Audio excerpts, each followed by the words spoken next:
eh, sebagai mantan birokrat, sekarang saya membuka satu klinik untuk menterapi orang yang mendapat depresi yang besar atau suka marah-marah atau takut takut dengan masa depan. Dan kliennya macam-macam, mulai dari pegawai negeri, rakyat biasa, businessman, ibu rumah tangga. Itu mereka intinya cuma satu semuanya, penuh dengan rasa takut. Ya. Karena mind pattern-nya terhipnosis dengan media yang dilihat di TV, yang dibaca di koran, melihat tetangganya, melihat segala macam. Sehingga dipenuhi dengan rasa takut. Ya. Akibatnya apa? Karena punya rasa takut, yang terjadi depresi atau agresivitas. Nah, sebenarnya juga, dan rasa, ada yang mengatakan kerakusan. Kerakusan itu disebabkan karena apa? Karena punya rasa takut akan masa depannya. Nah, kalau itu bisa diterapi, ya, maka negara kita ini akan jauh lebih bagus. Kita ambil juga contoh reformasi birokrasi, ya.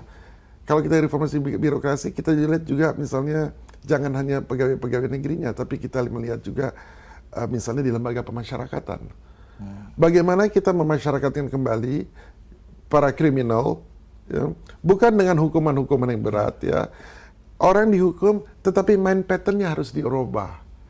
Bukan dengan diberikan hukuman lalu diharapkan mind pattern itu berubah, tidak bisa. Mind pattern itu hanya berubah kalau subconscious mind-nya di-reprogramming. Oleh karena itu, forum enlightenment ini kita bukan bicara politik dalam pengertian politik hanya di permukaannya saja, atau bicara ekonomi di permukaannya saja, atau bicara budaya di permukaan, tapi bicara mengenai subconscious mind. Ya, bagaimana merubah subconscious mind. Dan sebenarnya forum ini kita menawarkan, untuk banyak orang untuk mulai memikirkan hal ini, mulai menerapkan hal ini, sehingga kita tidak punya lagi rasa takut di diri kita dan kita merasa berkelimpahan. Ya, yang pasti ini juga mungkin terkait dengan masalah dekadensi moral, ya. Karena saya juga pernah mendengar gini, suatu teori gitu. Dekadensi moral yang paling berbahaya itu adalah dekadensi moral yang tidak kelihatan. Kalau kelihatan seperti dekadensi moral yang terjadi di kerajaan Romawi yang menyebabkan kerajaan besar ini runtuh. The Fall of Empire. Ya, itu kelihatan sekali gitu kan, seks bebas dan lain sebagainya. Atau dekadensi moral seperti yang ada dalam cerita Sodom and Gomorrah, ya. Tapi kalau dekadensi moral yang nggak kelihatan ini, orang kelihatannya dari luar sangat religius, sangat rajin memberikan bantuan-bantuan sosial, tapi di balik itu dia adalah sebenarnya sosok mengerikan yang tidak pernah merasa kasihan untuk membuat jutaan orang hidup sengsara karena perilaku dia yang sangat koruptif itu. Dan kelihatannya dekadensi moral semacam ini sudah menjadi suatu gejala yang sangat umum di Indonesia. Ini kalau dikaitkan dengan apa yang Anda ungkapkan tadi itu kan yang sangat complicated itu tadi. Ini kan jadi kelihatannya ada suatu tugas yang sangat besar. Karena kalau ini paling tidak menurut pengamatan saya, dekadensi moral yang tidak kelihatan seperti itu sekarang ini justru berada di pusat-pusat kekuasaan politik dan ekonomi yang sangat besar. Yang menentukan justru masa depan negara kita. Berarti masa depan bangsa dan diri kita sendiri. Bagaimana Anda melihat? Betul. Sebenarnya kalau kita mau melakukan reprogramming subconscious mind, pada waktu kita memilih penguasa-penguasa atau orang-orang tertentu untuk menjabat tertentu, harusnya dilakukan fit and proper test, bukan hanya dari sisi pengetahuan umumnya saja, tetapi hal-hal yang nggak kelihatan seperti itu tadi. Saya akan ambil contoh, ya. Saya akan demonstrasikan di sini. Saya ingin tanya dengan Pak Gigin sekarang. Saya misalnya seorang yang dipromosikan untuk menduduki satu jabatan tertentu. Saya tidak akan menanya lagi keahlian Yu, karena itu seorang sudah melihat keahlian Yu. Akan saya tanyakan seperti ini, misalnya. Coba Pak Gigin sekarang jujur ya, jawaban saya. Pak Gigin masih ingat nggak? Pak Gigin bisa naik sepeda nggak? Ya. Oke, coba sekarang ingat-ingat ya. Umur berapa Pak Gigin naik sepeda pertama kali? Coba. Oh, ingat persisnya nggak? Right. Dari Pak Gigin menjawab, dalam 1 detik, Pak Gigin sudah melakukan satu gerakan, itu yang nggak bisa bohong. Gerakan itu karena disebabkan neuronya, nerve-nya. Itu namanya neurolingus. Waktu Pak Gigin ngomong, Pak Gigin mengatakan, Pak Gigin melihat ke kiri, saya nggak bisa ingat. Ke kiri artinya apa? Pak Gigin typically orang otak kiri.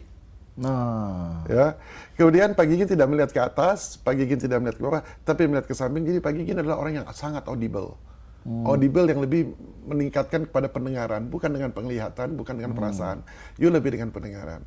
Artinya apa? Pada waktu saya tanya kan naik sepeda. Naik sepeda itu kan masa lalu. You jadi berusaha lagi mengingat masa lalu. Jadi you lagi download informasi dari otak sebelah kiri you. Sehingga sebenarnya saya lagi mengkalibrasi.